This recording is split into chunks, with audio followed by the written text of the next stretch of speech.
website of the Federal Department of Veterans Affairs. In black and white, it states the sad truth about many of the men and women who serve this country in uniform.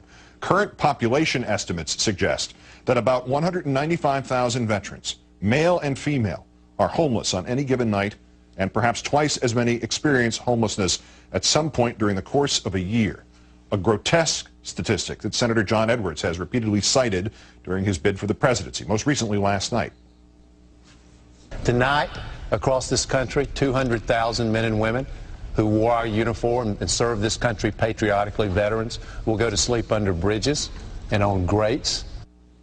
A grotesque statistic, fully vetted by the U.S. government, even under the presidency of George W. Bush. A shaming statistic that, in our third story in the countdown, Bill O'Reilly is still denying and, in fact, laughing at, most recently, last night. His latest, the second in a week, as he made political hay off the backs of homeless vets, a segment with radio show host Ed Schultz.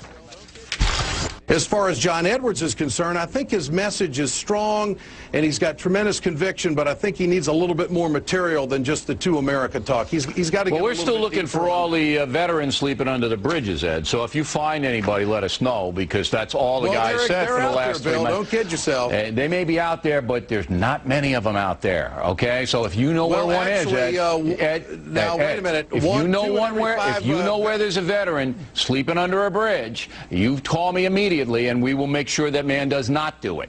Does not there. I will do that. Okay.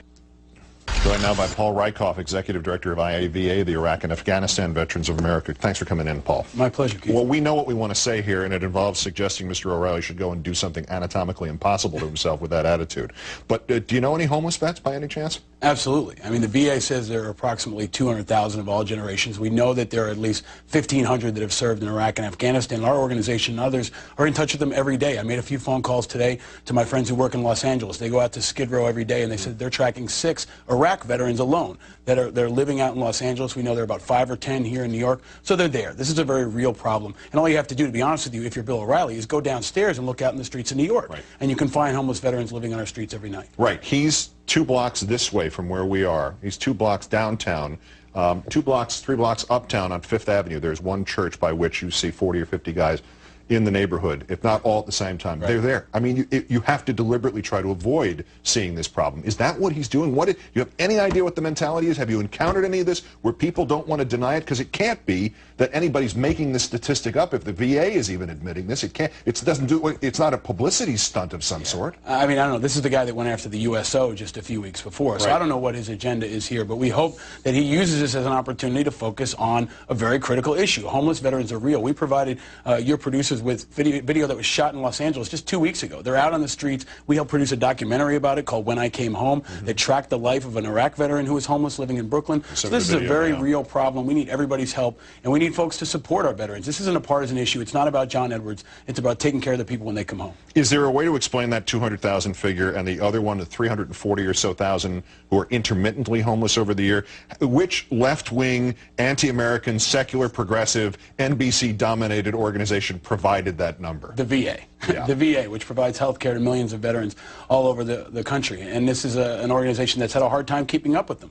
But this is unfortunately what happens when you don't take care of veterans who come home with severe mental health issues, who face financial problems, and face, to be honest with you, a real lack of low-cost housing. That's a recipe for homelessness. And we're seeing this number rise. And this is an after-effect of war that's predictable, and we need the entire country to rally behind. And I hope Bill O'Reilly will join our outreach folks in a van that goes out to Skid Row just about every day. We'd be happy to take him out there and his crew and show them that there are homeless vets living on the streets right now. Well, he said, I think what I heard him say was he would arrange some sort of coverage for, and I mean that in a literal sense, not of the television sense, of any homeless vet to make sure they're not homeless tonight. How much does that cost? What does, with his big mouth, Bill O'Reilly owe these homeless vets, 195,000 or so, you know, just to put them inside someplace warm, say for a year? What would the price of that be? About $15,000 for supportive services. For one veteran, guy. About $15,000 for room, board, supportive servicing, and the staffs that can take care of them. It's about $15,000. So as a country, if we wanted to multiply that times 200,000, you're at about $2.6 billion, which is a drop in the bucket compared to what we're spending in Iraq every day. So it's really about priorities, and we hope that, you know, we can use this as an opportunity to focus on veterans issues. Last night was a great step. The presidential candidates finally started talking about traumatic brain injury, post-traumatic stress disorder, and the other issues that we've been focused on for years now. We'll also probably have to explain to Bill O'Reilly that not every one of these guys, 200,000 guys, lives under a bridge. He may be fixated on that term. The guys with bridges to sleep under may be the lucky ones. Those are the guys who have cover.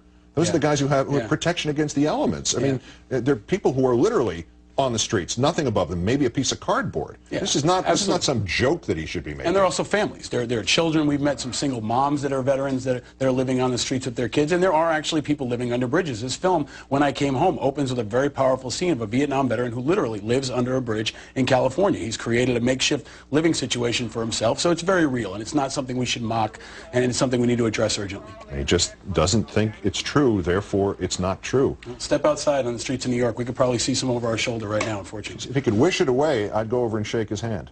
If it could be, if he's correct and it's not true, I'll go over and shake his hand. I'll kiss his hand if it's not true because he takes homeless veterans off the street. We can sell tickets and raise money for vets. Right, give it to them. Paul Rieckhoff, Executive Director of Iraq and Afghanistan Veterans of America. Thanks, Paul. Thank you, sir. And, okay, Billy, put your money where your mouth is. House every homeless vet tonight, just tonight. That'll be about $6,435,000.